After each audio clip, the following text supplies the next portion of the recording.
Discuss करते हैं आपका वो सवाल जो कह रहे थे।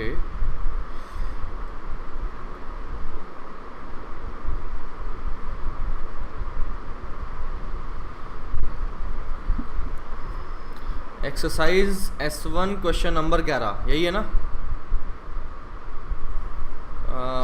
Find current end voltage. चलो बढ़िया सवाल है। ये सवाल कहता है, इसमें दे क्या रखा है ये देख लेते हैं। इसमें क्वेश्चन नंबर 11 में दे रखा है इतना इतना इतना इतना। ये तो हो जाना चाहिए था यार, इसमें क्या डाउट है?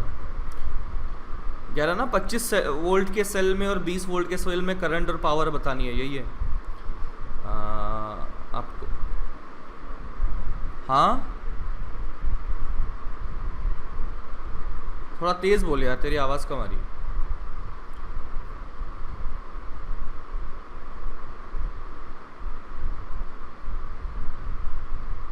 अच्छा, जो PDF तुम्हारे पास आया उसमें?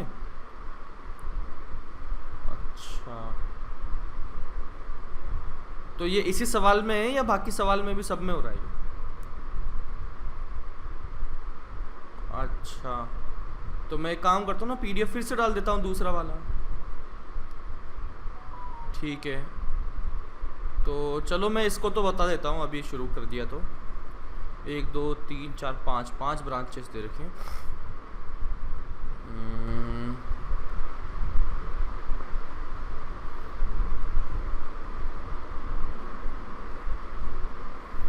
देखो ये क्या था 10 वोल्ट, ये क्या था 5 वोल्ट, ये क्या था 20 वोल्ट, ये क्या है 30 volt 30, and this is 25 volt. फिर सभी रेजिस्टेंसेस दे रखे हैं 5 10 5 11, 5 10 5 और इसे दिया है 11।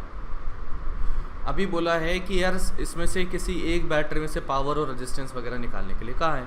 तो पहली बात तो ये बताओ कि क्या हम इसको सॉल्व करना जानते हैं? इस तरह का सवाल हमने किया हुआ है पहले, है ना? किया हुआ है। तो मैं मान लेता हूँ कि इस पॉइंट को मैंने ज़ीरो मान लिया, ये ज़ीरो हो जाएगा, ये ज़ीरो हो जाएगा, ज़ीरो हो जाएगा, ज़ीरो हो जाएगा, यहाँ 25 हो जाएगा, ये 25, तो यहाँ 25, यहाँ पर भी 25 25 और अब तक 25, तो यहाँ पर भी अपना बन जाएगा 15 15 15 15। 25 में से 10 गए तो 15, और इधर 25 में 5 जुड़ गए तो 30, और 25 में से 5 20 गए तो 5 बन जाएंगे, और 25 में ये 30 जुड़ जाएंगे तो 55 हो जाएंगे। बस अभी सभी रेजिस्टेंस के अक्रॉस पोटेंशियल डिफरेंस आ गया तो करंट आ जाएगा। ठीक है, ये इतना सवाल हो गया। और रही बात कि सर अपने PDF में क्वेश्चंस दिख नहीं रहे, तो मैं अभी आपको क्लास के बाद में अपलोड कर दूंगा और आप देख लीजिएगा। ठीक है, तो उसमें वो डाउट मतलब प्रॉब्लम तो नहीं रहनी चाहिए होपफुली। एंड इसके अलावा मतलब डायग्राम के अलावा कोई और दिक्कत हो तो बताओ। वैसे तो कैसे बताओगे जब तक सवाल ही नहीं पता लगेगा तो, है ना? तो चलिए मैं अभी अपलोड कर दूंगा, देख लीजिएगा, बढ़िया बढ़िया सवाल हैं। और अभी मतलब करंट इलेक्ट्रिसिटी जो है काफ़ी हद तक हम ख़त्म होने के पास में आ गए हैं, है ना? मतलब काफ़ी हद तक, ऐसा नहीं कि कल परसों ख़त्म होगा, अभी टाइम लगेगा। मतलब नेक्स्ट संडे तक मान लीजिए अपना करंट इलेक्ट्रिसिटी ख़त्म हो जाएगा। तो अभी सवाल जो मैंने दिए हैं वो मुझे लगता है कि 1-2 दिन तक तो आपका होमवर्क का काम कर देंगे। एंड फिर उसके बाद में मैं आपको HCV के क्वेश्चंस भी दे देता हूँ।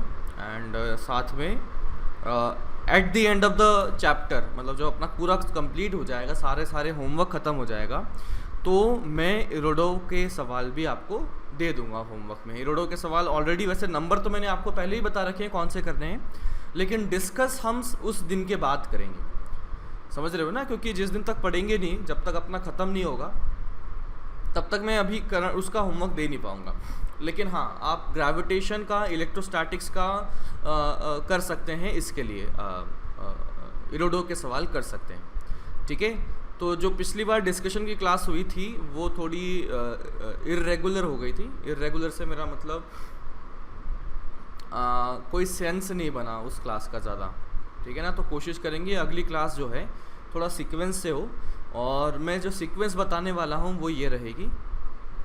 सीक्वेंस जो है, पहले हम तो करेंगे अपना जो पीडीएफ मैंने दिया है उस पीडीएफ को डिस्कस करेंगे, इसमें सारे डाउट जो कुछ भी हैं पहले वो सारे ख़त्म करेंगे।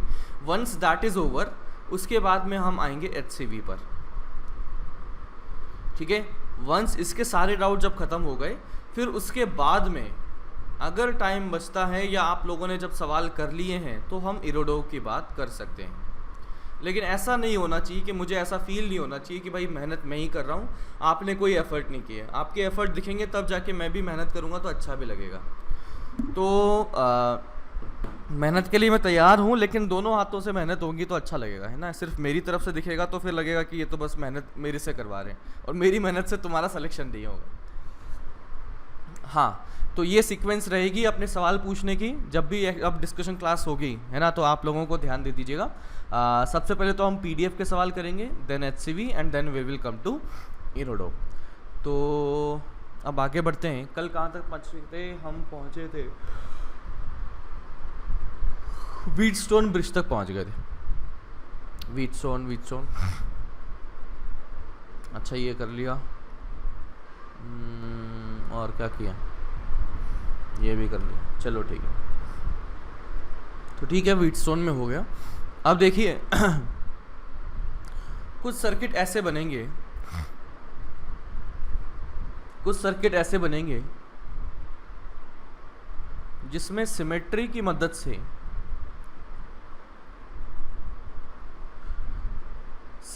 मदद से हम क्या करेंगे, सर्किट को सॉल्व करने की कोशिश करेंगे, ठीक है ना।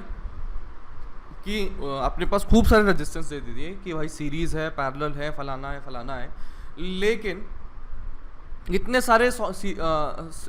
सारे रेजिस्टेंसेस का कॉम्बिनेशन बना दिया तो ना तो हमें ये समझ में आया कि भाई कौन किसके साथ सीरीज़ में है, ना हमें ये समझ में आया कि कौन किसके साथ पैरेलल में है।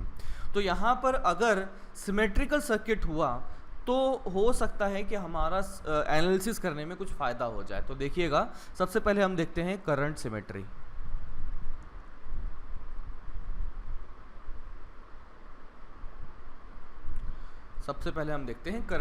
तो इसमें एक सर्किट को देखते हैं।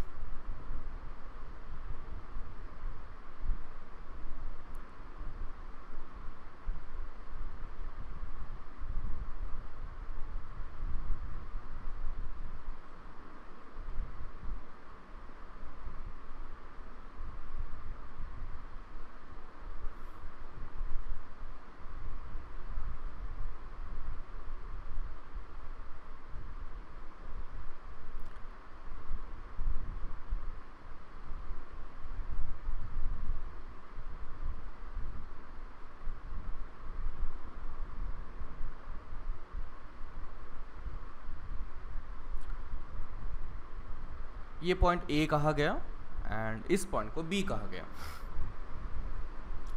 तो अभी मैं देखना चाहता हूँ कि ये सर्किट जो है उसे कैसे देखा जाए और किस तरह से इसको सॉल्व किया जाए। हम देखना चाहते हैं resistance between A and B।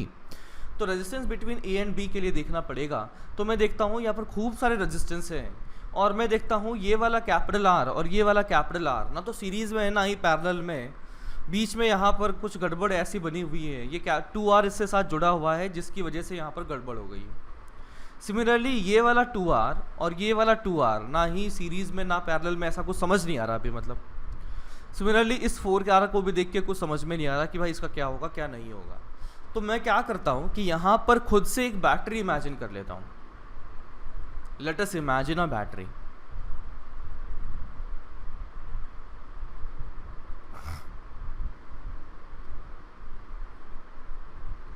अब इस बैटरी के लिए मैंने कहा कि यहाँ पर E रखा गया है और इसने कुछ करंट इधर दिया, I दिया, और I करंट आया तो यहाँ पहुँचा तो यहाँ पर 3 ब्रांचेस में डिस्ट्रीब्यूट हुआ। मान लेते हैं यहाँ पर कुछ X करंट गया, लेट अस अज्यूम यहाँ कुछ X करंट गया, इस ब्रांच में कुछ Y करंट गया और इस ब्रांच में कुछ Z करंट गया।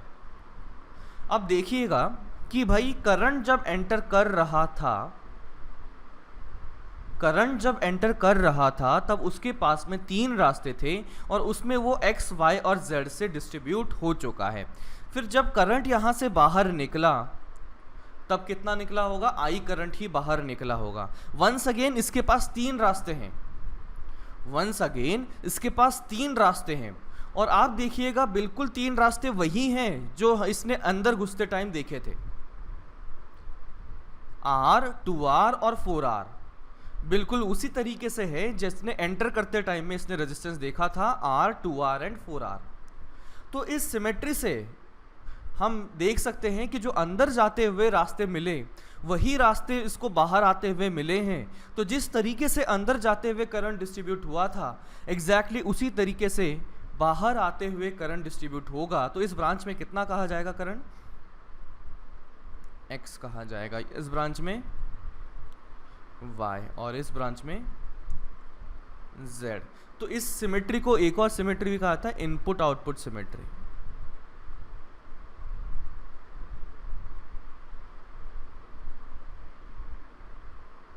इसे इनपुट आउटपुट सिमेट्री भी कहा जाता है। तो यहां से मेरे को क्या समझ में आया कि ये वाला, ये x इधर गया, इधर से x निकला, तो यहां से इसका कोई कनेक्शन का एक्चुअल मतलब नहीं है। जुड़ा हुआ तो है लेकिन इसका कोई एक्चुअल मतलब नहीं निकला, इसमें कोई करंट नहीं गया है, इस 2R में कोई करंट नहीं गया है। तो इसमें करंट नहीं गया तो इसके अक्रॉस कोई पोटेंशियल डिफरेंस आया क्या, बोलो। इस 2R में कोई पोटेंशियल डिफरेंस बना क्या, नहीं बना हुआ है। ये रहा 2R, इसमें ऑरेंज वाला, हाँ। इसी तरह से इस 2R में भी मैं ये कह सकता हूँ कोई करंट नहीं गया, सिमिलरली इसमें कोई पोटेंशियल डिफरेंस नहीं बना है। इसका मतलब ये डायग्राम में हमने बना ज़रूर दिए हैं लेकिन एक्चुअली देखा जाए तो इनका कोई महत्व नहीं है। ये बस वहाँ पर फोटो खिंचाने के लिए बैठे हुए हैं, है ना, उनकी कोई इज्जत नहीं कर रहा है, समझे क्या। तो यहाँ पे फाइनली जो सर्किट बना है वो कुछ इस तरह से बन गया है। ये रहा पॉइंट A, ये रहा पॉइंट B। इसके लिए रेजिस्टेंस कितना था, capital R, this is capital R, this is 2R, this is 2R, this is 4R and 4R। और ये तीनों अभी देखें तो ये यहाँ पर capital R and capital R, this is series, this is again series and this is again series. तो यहाँ से 1/R इक्विवेलेंट लिखें तो ये कितना बन जाएगा, 1/2R plus 1/4R plus 1/8R। तो इस तरीके से R इक्विवेलेंट हम निकालने के काबिल बन चुके हैं। किसकी मदद से, करंट सिमेट्री की मदद से या इनपुट आउटपुट सिमेट्री की मदद से। तो सर कैसे पता लगेगा कि भाई इनपुट आउटपुट सिमेट्री है या करंट सिमेट्री है या नहीं है। तो हम क्या करेंगे, लेट्स से इस पॉइंट को मैंने C कहा, लेट्स से मैं इस पॉइंट को D कहता हूँ। तो मैं क्या करता हूँ, C और D के लिए मिरर लगा दिया मैंने, ऐसे एकदम इधर है ना, ऐसे परपेंडिकुलर इस प्लेन के बाहर आता हुआ मिरर लगा दिया। तो आप क्या देख सकते हो कि मिरर के सामने कौन बना हुआ है, ये वाला कैपिटल R बना हुआ है, ये वाला 2R बना हुआ है, ये वाला 4R बना हुआ है। और मिरर का काम क्या होता है, इमेज बनाना। तो आप देख लोगे कि यार इस कैपिटल R की, इस 2R की और इस 4R की जो इमेज बनेगी ना मिरर में, वो कहाँ बन जाएगी, वो एग्जैक्टली इस कैपिटल R पर, इस 2R पर और इस 4R पर चढ़ जाएगी, है ना। मिरर ऐसे लगा दो इस पे, ऐसे मतलब यहाँ से C और D से पास करता हुआ प्लेन के परपेंडिकुलर, ये जो अपना ब्लैक प्लेन है ना जहाँ पर लिख रहे हैं उसके परपेंडिकुलर प्लेन पे बना दिया। तो वो ऐसे जैसे ही मैंने बनाया तो मैं कह सकता हूँ कि भाई मिरर इमेज एकदम चकाचक बन गई। तो ये वाला कैपिटल R और ये वाला कैपिटल R, यहाँ पर मैं कह सकता हूँ कि ये कैपिटल R पर इमेज चढ़ चुकी होगी इसकी, समझे क्या। तो जैसे ही हमें ऐसा सर्किट मिला जिसमें कि मिरर इमेज बना हुआ है आधा सर्किट दूसरे आधे सर्किट का, इसका मतलब हम करंट सिमेट्री के बारे में सोच सकते हैं रेजिस्टेंस निकालने के लिए, समझे क्या। तो इसमें लिखें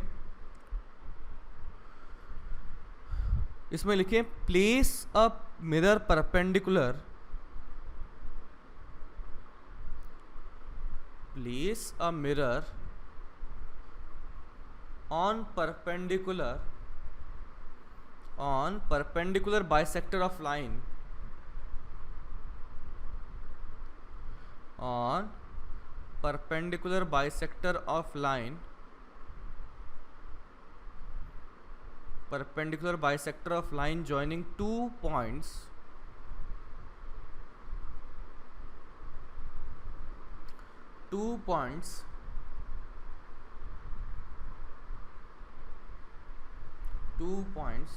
ब्रैकेट में लिख लीजिए C, E and B, about which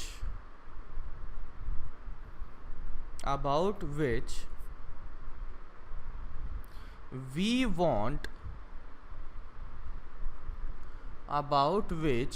want to calculate equivalent resistance.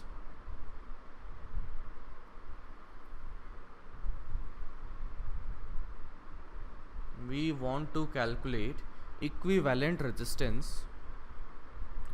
The two halves of the circuit are mirror image of each other. The two halves of the circuit are mirror image of each other. Then in mirror image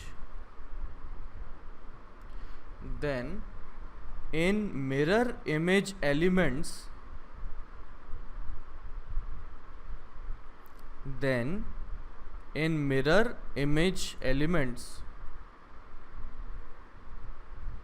current will be same.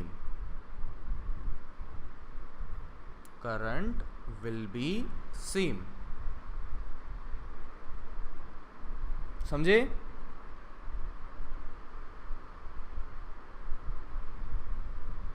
ठीक है, अब diagram बना लीजिए।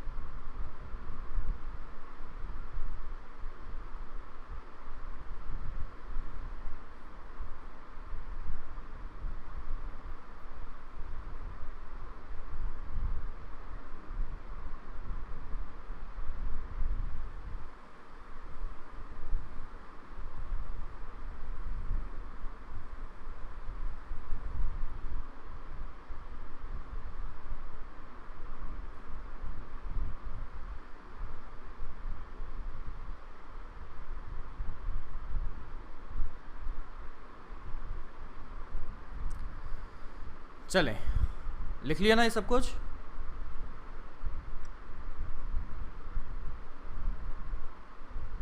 बोलो रे बाबा। Next,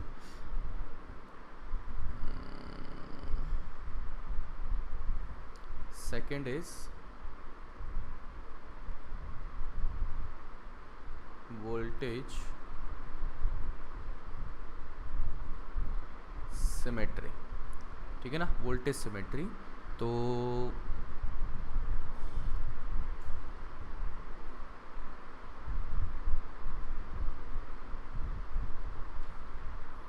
ये एक हेक्सागन बनाया एंड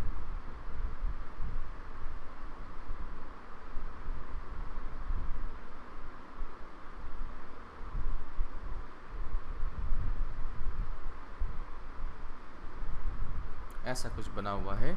लेट्स से मैंने कहा ये पॉइंट है ए और ये पॉइंट है बी। अभी देखें, ये जितनी भी ब्रांचेस दिख रही हैं सभी का रेजिस्टेंस आर है। ठीक है, ऑल ब्रांचेस या all sides have resistance capital R. ठीक है, ये सभी जो ब्रांचेस दिख रही हैं, सभी साइड्स दिख रही हैं, उन सभी का रेजिस्टेंस मुझे कैपिटल आर दे दिया गया है। बोला गया है पॉइंट ए और पॉइंट बी के बीच में रेजिस्टेंस कितना बना हुआ है। तो इस चीज़ के लिए वंस अगेन मैं क्या करता हूँ, इमेजिन कर लेता हूँ एक बैटरी कनेक्टेड है।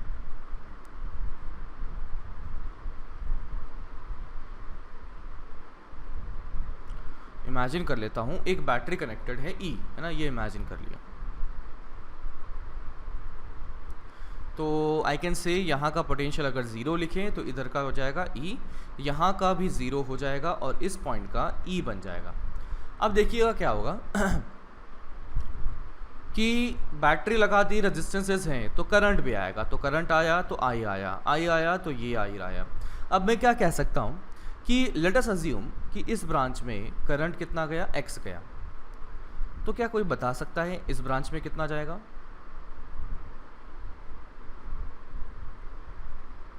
एक्स ही जाएगा।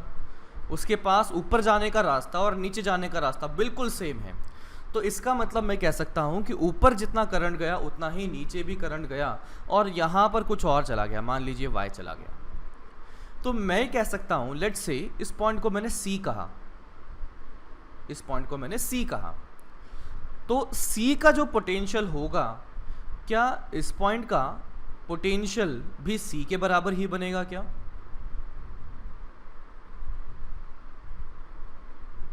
क्यों बनेगा C के बराबर?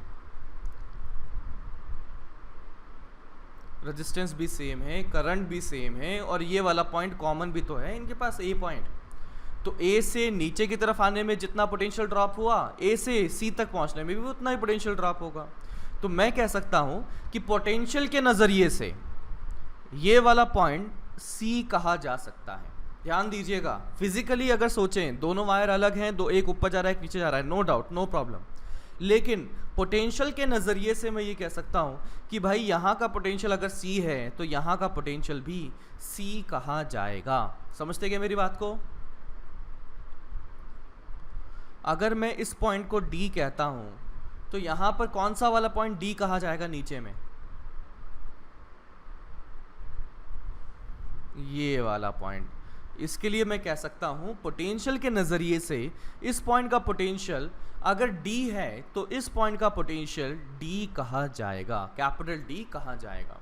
तो आप देख सकते हैं यहाँ पर ये अभी इस तरह से रेजिस्टेंसेस बन चुके हैं कि भाई A से C के बीच में एक रेजिस्टेंस जुड़ा हुआ है, सिमिलरली A से C के बीच में नीचे भी एक रेजिस्टेंस जुड़ा हुआ है। तो ये जो सर्किट बनाना, अब इसको जितनी जानकारी हमें है उसके अकॉर्डिंग थोड़ा सा सिंप्लीफाई कर लेते हैं। तो देखिएगा मैंने क्या किया, ये बनाया पॉइंट A और ये पॉइंट बनाया C। देखिए A और C के बीच में ये एक ऊपर रेजिस्टेंस था कैपिटल R, ये मैंने इसको ड्रॉ कर दिया। अभी देखिए ये नीचे भी तो A और C के बीच का रेजिस्टेंस ही तो हुआ, ये जो हुआ ये पॉइंट है A और ये पॉइंट है C। तो ये वाला रेजिस्टेंस भी तो इफेक्टिवली कहा जाएगा कि भाई ये A और C के बीच में ही तो है। समझे क्या? अब मैं बात करता हूँ, ये मैंने यहाँ पर ड्रॉ कर दिया D point, this is D point. तो बताइए C और D के बीच में कितना रेजिस्टेंस है? दो रेजिस्टेंसेस हैं, एक तो ये रहा R जो ऊपर का ऊपर बना हुआ है, ये रहा, और एक ये नीचे भी तो बना हुआ है C और D के बीच में। तो वो नीचे वाले को मैंने क्या कर दिया, ऑरेंज कलर से बना दिया, ये कुछ इस तरह से बना दिया।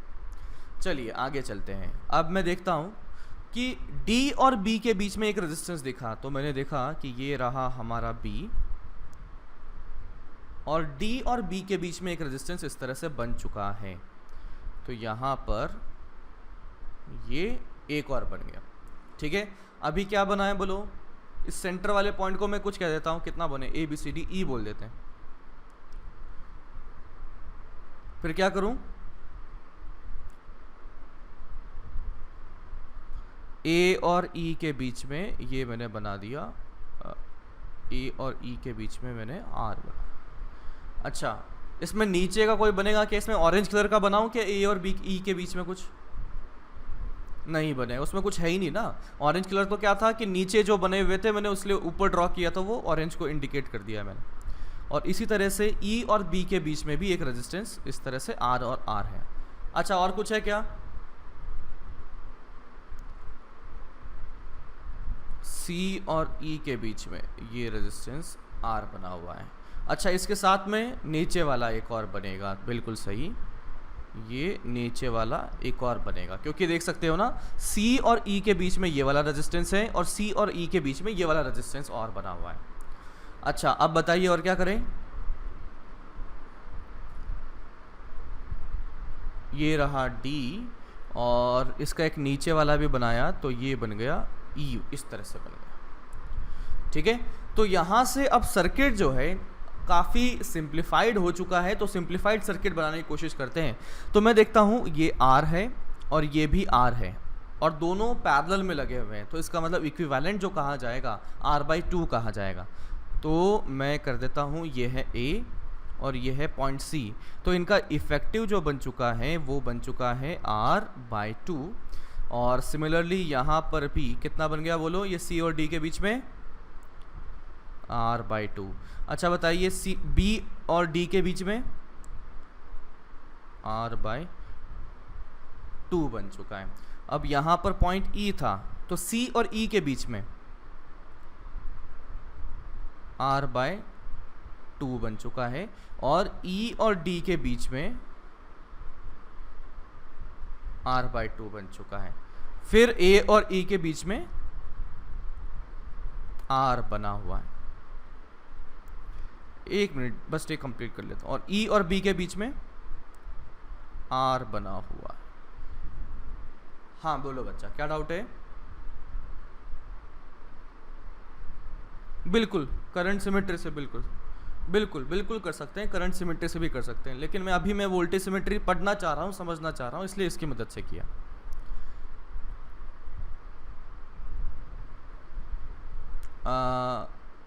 C और D नहीं, चलो अभी हाँ बिल्कुल सही, अभी आगे मैं वही कर रहा हूँ, करंट सिमेट्री का इस्तेमाल करेंगे। तो अभी इतना तो समझ गए, बोलो इतना समझ गए ना, क्या हुआ क्या नहीं हुआ, इतना तक कोई दिक्कत है क्या? अभी भूल जाओ इसने जो बोला है ना, ये तो अभी गधा है, इसको भूल जाओ। अभी जितना समझा उतना समझा, जितना समझाया उतना समझा गया है ना। चलो अब मैं क्या करता हूँ कि मुझे रेजिस्टेंस निकालना है, तो फिर से हमने करंट को एंटर करवाया। मान लीजिए यहाँ पे करंट X गया, तो इधर कितना जाएगा बोलो, X से जाएगा। समझ रहे हो क्या? करंट सिमेट्री को याद करो। और सिमिलरली अगर मैं यहाँ बोलता हूँ कि करंट Y गया, तो कौन सी ब्रांच में Y बनाऊं? E और D के बीच में Y जाएगा। समझे क्या? इसका मतलब मैं इस सर्किट को थोड़ा सिंप्लीफाई कर सकता हूँ। कैसे? ये देखिएगा, ये मैंने बनाया पॉइंट A, ये बनाया पॉइंट C और इसके बीच में बना दिया R/2। फिर C और D के बीच में बना दिया R/2। फिर ये A और E है, और सॉरी C और E है, इसके बीच में R/2, और E और D है, इसके बीच में R/2। फिर ये R/2 और अरे ये क्या कर दिया, एक मिनट रुको।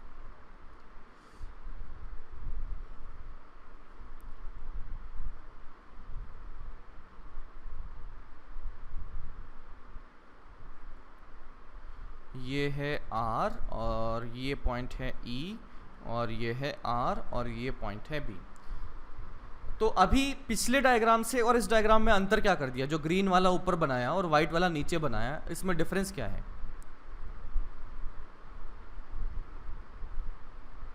बिल्कुल सही। ये देखोगे ना आप, यहाँ पर ये जो वायर्स जुड़ी हुई हैं, मैंने देखा कि इसमें जो करंट है वो Y चला गया।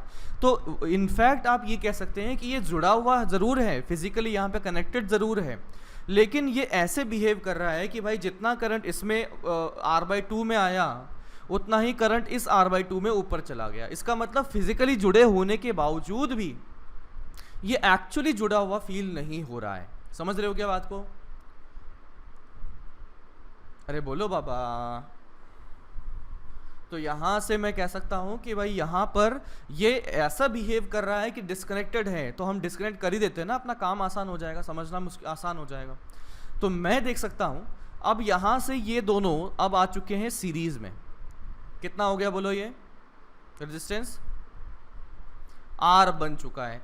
अरे R/2 और R/2 R हो गया ना, और ये R और ये R/2 क्या हो चुके हैं बोलो? पैरेलल मेरे बाड़ा। तो ये कितना हो जाएगा? ये हो जाएगा R/2 into R upon R/2 plus R। ये किसका बना? इसको मैं इंडिकेट कर देता हूं। ये इतना जो बना हुआ है, ये इसका इतना बन चुका है। समझे? कितना आ गया ये? R²/2 और R/3 आ गया है। ये R/3 आ चुका है। अब चलिए आगे बढ़ते हैं। फिर मैं देखता हूं कि ऊपर वाली ब्रांच ये है R/2, ये है R/2 और ये पूरा बना हुआ है R/3। तो ऊपर वाली पूरी ब्रांच कितनी बन जाएगी बोलो? बोलो रे बाड़ा। 4R/3। अरे सबका मिला के बना रहा हूं मैं। ये R/2 इधर वाला, ये R/2 इधर वाला, और एक ये ऑरेंज वाला, सब मिला के कितना हो गया? R/2 वो तो R हो गया। R प्लस R/3 4R/3 बन गया। समझे? और ये नीचे में कितना बना हो इफेक्टिवली? 2R बन गया। ये है पॉइंट A, ये है पॉइंट B। तो इसका जो रेजिस्टेंस नेट बना वो आ चुका है 4R/3 into 2R upon 4R/3 plus 2R। कितना आ गया? ये ऊपर तो 8R दिख रहा है और नीचे 6 और 4 10, तो 8/10 दिख रहा है। 8/10R दिख गया मेरे को। सही है क्या? देखो, हाँ 4/5R आ जाए। ठीक है, तो एक बार इस पूरी कहानी को फिर से रिपीट करते हैं। देखिएगा, शुरू किया था यहाँ से, इसमें इस पॉइंट को हमने A कहा था। A पॉइंट से B पॉइंट के बीच में रेजिस्टेंस निकालने के लिए कहा था। तो हमने बैटरी को इमेजिन कर लिया, जिसमें कि बैटरी का EMF कुछ मान लिया। बैटरी होगी तो करंट भी आएगा। करंट आया तो यहाँ पहुँचा, करंट A पॉइंट पर पहुँचा तो इसके पास 3 रास्ते हैं।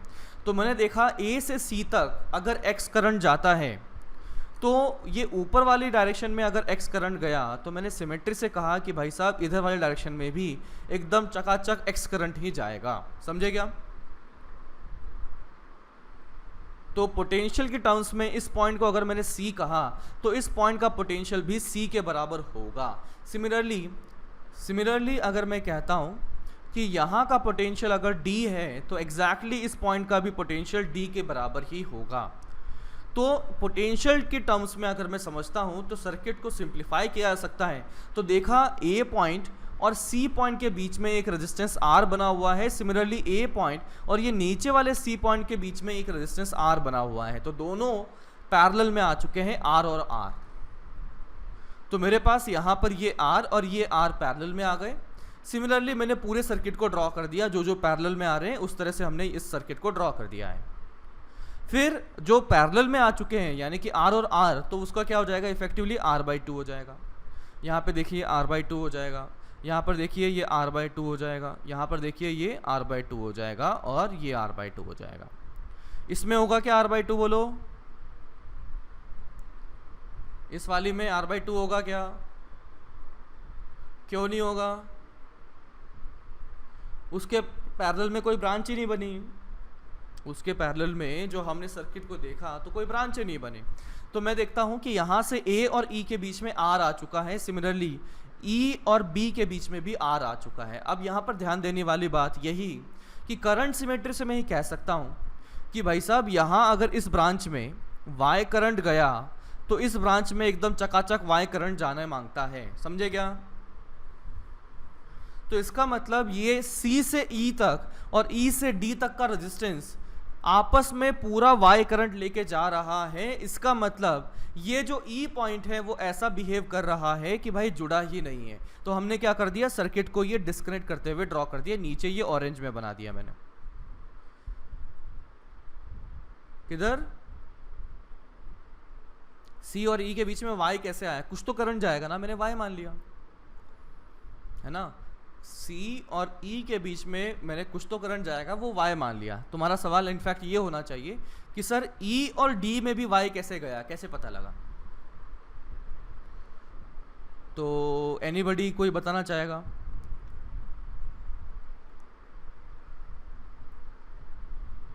Y Y Y Y Y Y मतलब C से E में और E से D में Y करंट गया, सेम करंट गया, ये तो कंक्लूजन है। मैं जानना चाहता हूँ इसका रीज़न क्या है, मतलब हमने ऐसा सेम माना क्यों?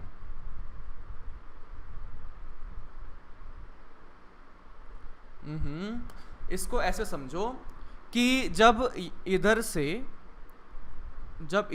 I करंट आया तो इधर से I करंट निकला होगा।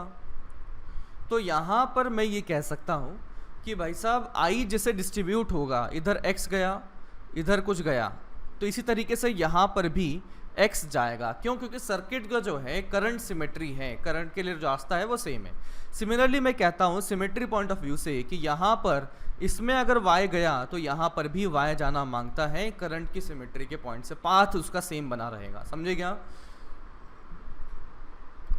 तो यहाँ से जैसे ही ये डिसाइड हुआ कि भाई यहाँ पर ये जुड़ा हुआ तो है लेकिन इस तरह से बिहेव कर रहा है कि डिस्कनेक्टेड है, इस तरह से बिहेव कर रहा है कि डिस्कनेक्टेड है, तो यहाँ पर हमारे पास बन जाएगा resistance.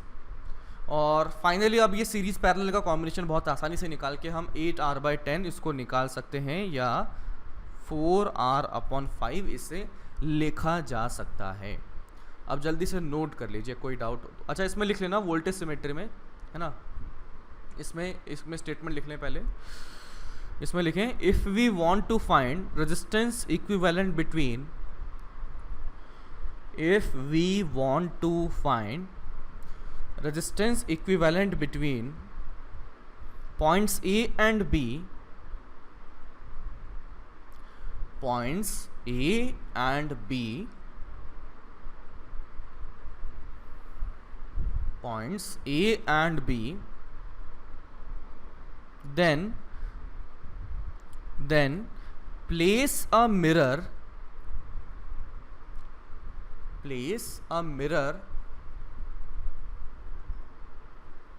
along line joining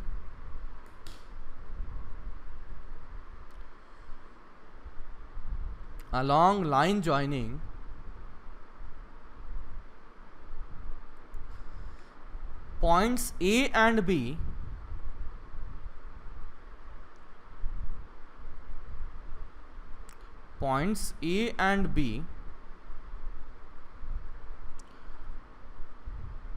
if two halves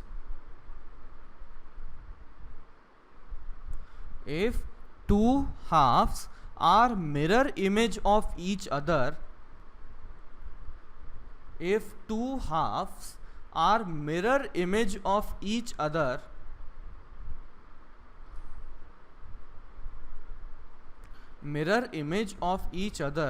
then potential difference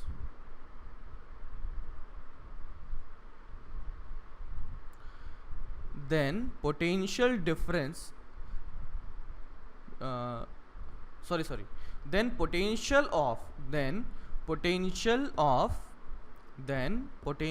of mirror image elements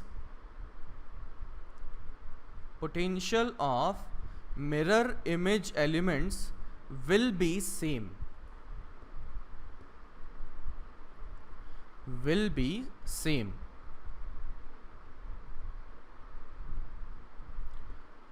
Mirror image elements will be same.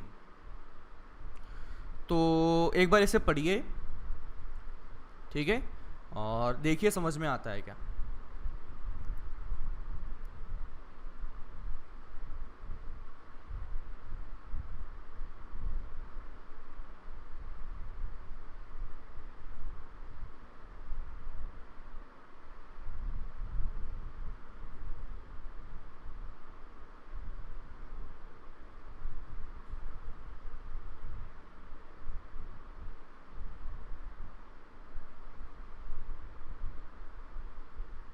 बोलो,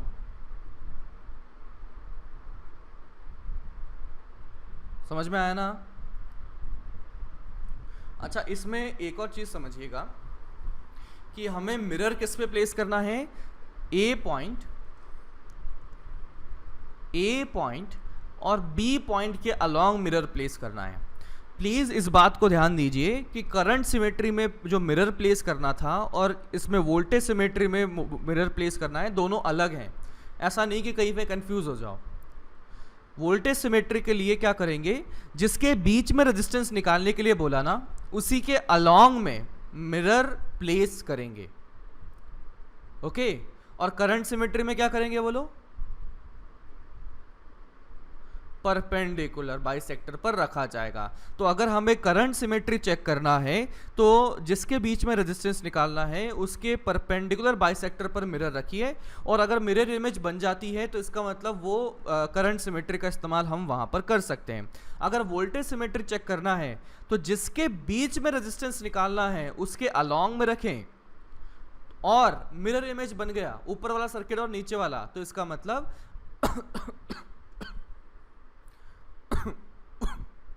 वोल्टेज सिमेट्री बना रहेगा। अब इसे वोल्टेज सिमेट्री को फोल्डिंग सिमेट्री भी कहते हैं।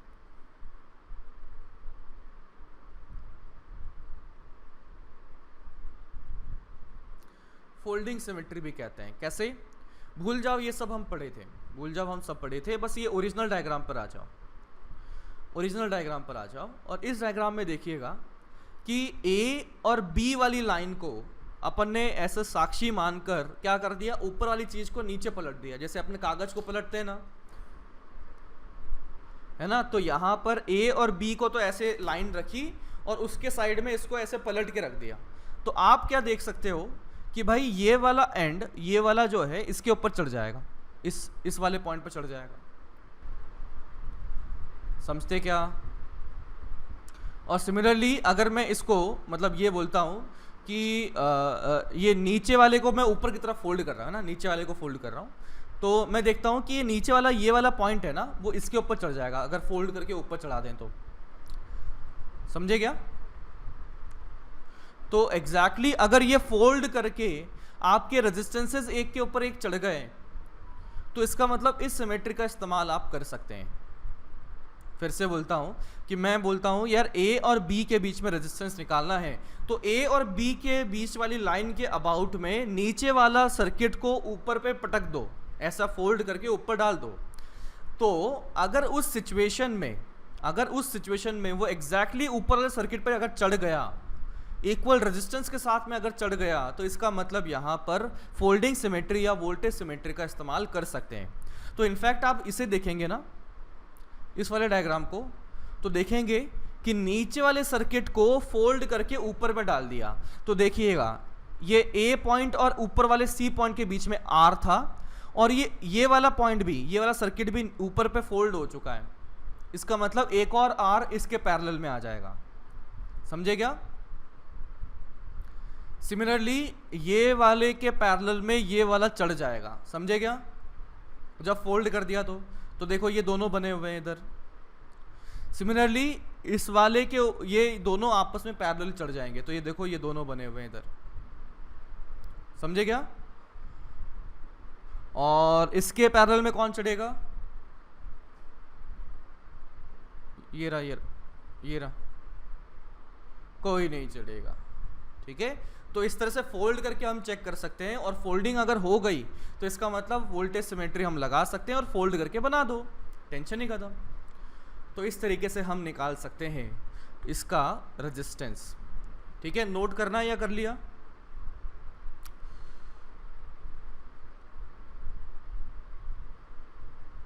इधर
डन, नोट कर लिया।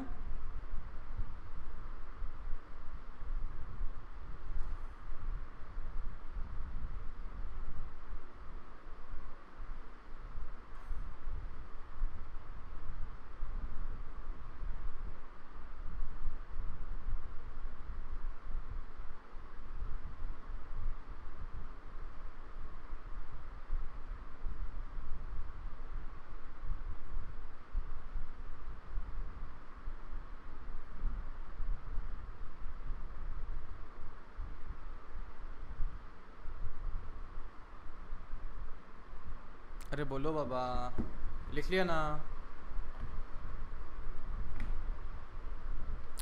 Next question.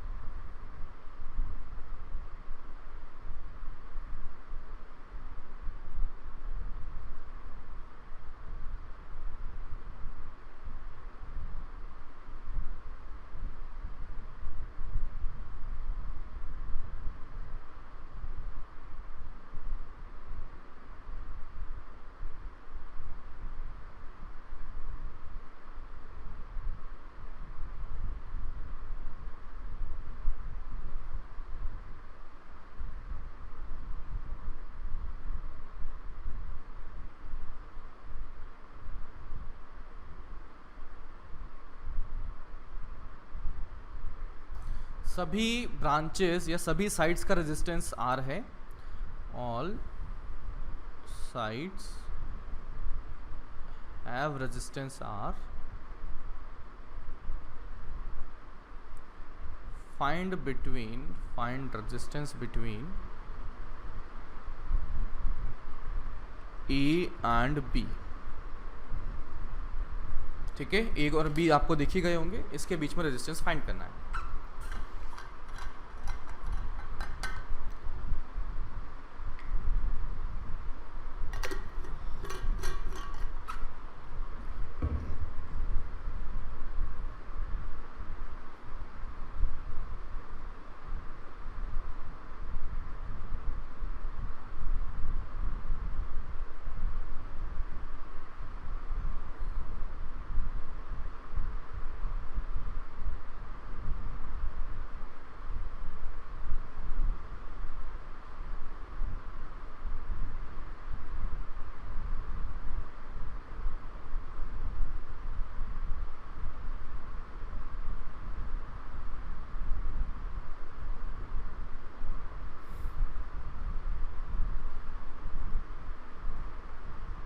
आ रहा था क्या?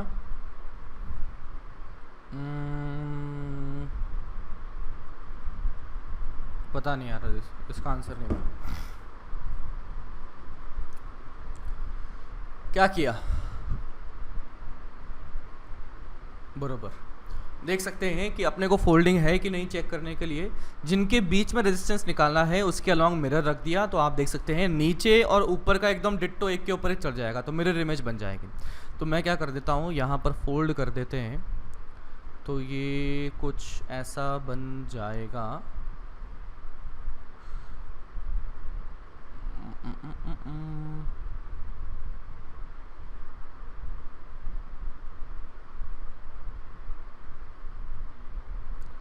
ठीक है, फोल्ड कर दिया, नीचे का रेजिस्टेंस ऊपर वाले रेजिस्टेंस के पैरेलल आ गया, तो इफेक्टिवली कितना हो गया, r/2 लिख दूं सीधा, इधर r/2, इधर भी r/2, इधर भी r/2 and this is also r/2, ये r/2 r, ये r, और ये पॉइंट है a और ये पॉइंट है b। तो अब रेजिस्टेंसेस निकालने हैं, तो देख सकते हैं कि ये दोनों अब सीरीज में होंगे, तो 3r/2 और r/2 पैरेलल में होगा, तो ये होगा 3r/2 into r/2 upon 3r/2 plus r/2, तो कितना हो गया 3/4r। ठीक है, तो इसका मतलब ये और इसका इफेक्टिवली मिला के 3r/4 आ चुका है। अब ये 3r/4 इस r/2 के साथ में क्या करें, सीरीज में आ जाएगा, तो ये आ जाएगा 5r/4 आ जाएगा।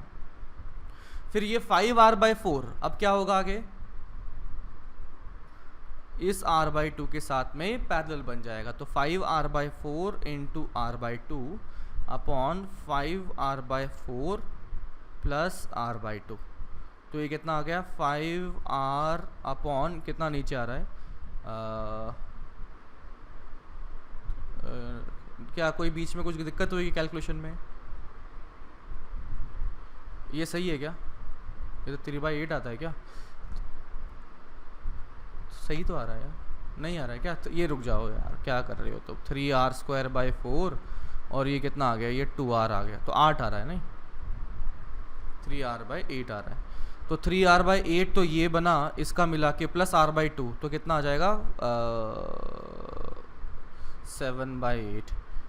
तो यहाँ से ये r/2 और इसको मिला के 7/8, उसके साथ में ये वाला r/2 पैरेलल में, तो 7/8r into r/2 upon 7/8r plus r/2, है ना। अब आराम से कर लेते हैं, जल्दबाजी करने की कोई ज़रूरत नहीं है। तो यहाँ पर आ गया 7/16r² और नीचे में आ चुका है, ये है 8, ये है 7 और ये है 4r। तो यहाँ से 7 तो ठीक है, और ऊपर से ये नीचे आ जाएगा 2, और ये बना गया 7 + 11 भी तो है ना, 11 भी। तो अब ये कहाँ तक का बन गया था, ये यहाँ तक का बन चुका था, इस तरह का ये सब कुछ। फिर उसके साथ में r/2 सीरीज़ में है, तो ये कितना आ गया, ये आ गया 7/22r प्लस r/2, यानी कि ये आ जाएगा 22, 7 और 11 और ये साथ में r, तो ये 18/22r या 9/11r। फिर ये 9/11r और ये कैपिटल R क्या हुआ पैरेलल में, तो यहाँ से आ जाएगा 9/11 into r upon 9/11r plus r। तो ये 9r²/11 और ये कितना आ जाएगा 20r/11, तो 9r/20 बन जाएगा, and that is the final answer. तो वंस अगेन ये चीज़ें कैलकुलेशन जो आपको करनी है ये खुद से ही करोगे, है ना। मतलब मैं इसको लिख भी तो कह सकता हूँ। तो समझ रहा हूँ ना मैं क्या बोलना चाह रहा हूँ, कि भाई ये जो कैलकुलेशन है ये ऐसी ही हो सकती है ना। आपको खुद से करोगे तो समझ में आएगा, मेरे को देखोगे तो गड़बड़ हो जाएगी। तो एक बार आप खुद से सोचिए और आंसर मैच करके देखिए कि हाँ यार मेरा मैच करता है कि नहीं करता है, और अगर नहीं करता है तो डाउट पूछ लो, हाथों हाथ जल्दी से पूछ लो।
देखो आया क्या?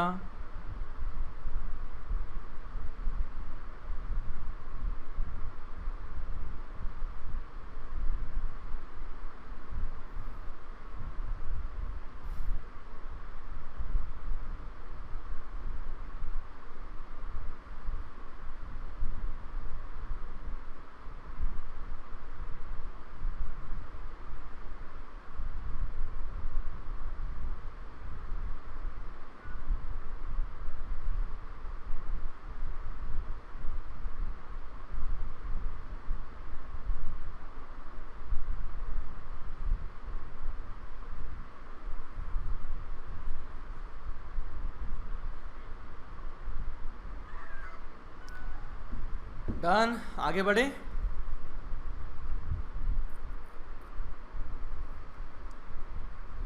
हाँ जी बोलो।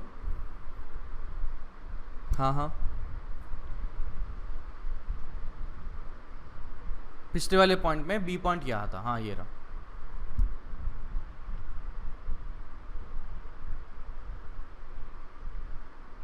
बरोबर बरोबर बरोबर।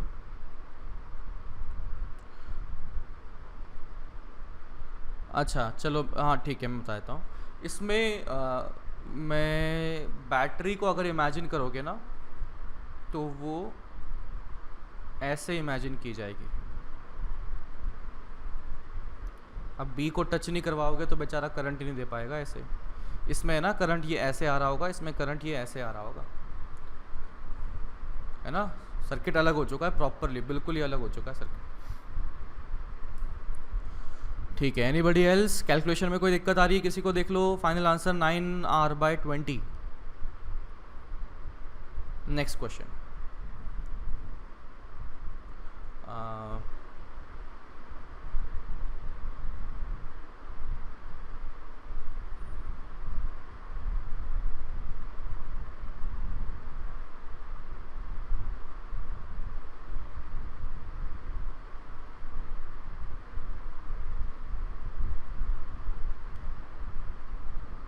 सेम फंडा, each and every branch has resistance R, लेकिन इस बार हमें जो रेजिस्टेंस निकालने के लिए कहा है वो कहा है पॉइंट A और पॉइंट B के बीच में। ठीक है, ये आप घर से करके आएंगे। और कौन सा कर लिया है हमने, एक मिनट, ये तो नोट कर ही लो, साथ में एक और सवाल नोट करो। ये कर लिया, ये कर लिया, अच्छा ये रहा।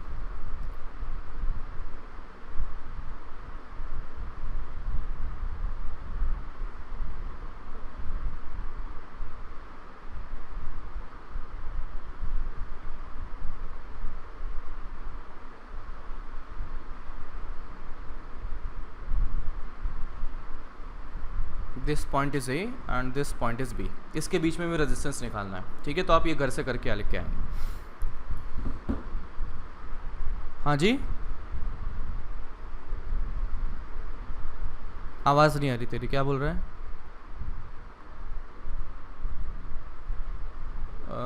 कल के होमवर्क के क्वेश्चंस में पीडीएफ में वापस बताऊं? क्यों रे बाबा, ऐसा मत कर, किसी और से पूछ लेना यार, मुझसे क्यों पूछ रहा है? तेरे दोस्त लोग होंगे ना, दोस्त लोगों ने लिखा होगा किसी ने, ये नहीं लिखा। ठीक है ना, तो ऐसी चीज़ें दोस्त लोगों से पूछ लिया करो यार। ठीक है, तो चलिए अब कल मिलते हैं। और ये आपको मैंने होमवर्क दे ही दिया, आप बढ़िया से करिए पेपर को। बेस्ट ऑफ लक, और कोई समस्या है, कोई डाउट है तो बिल्कुल बिंदास मुझसे बात कर सकते हैं। तो चलिए कल मिलते हैं, बाय बाय।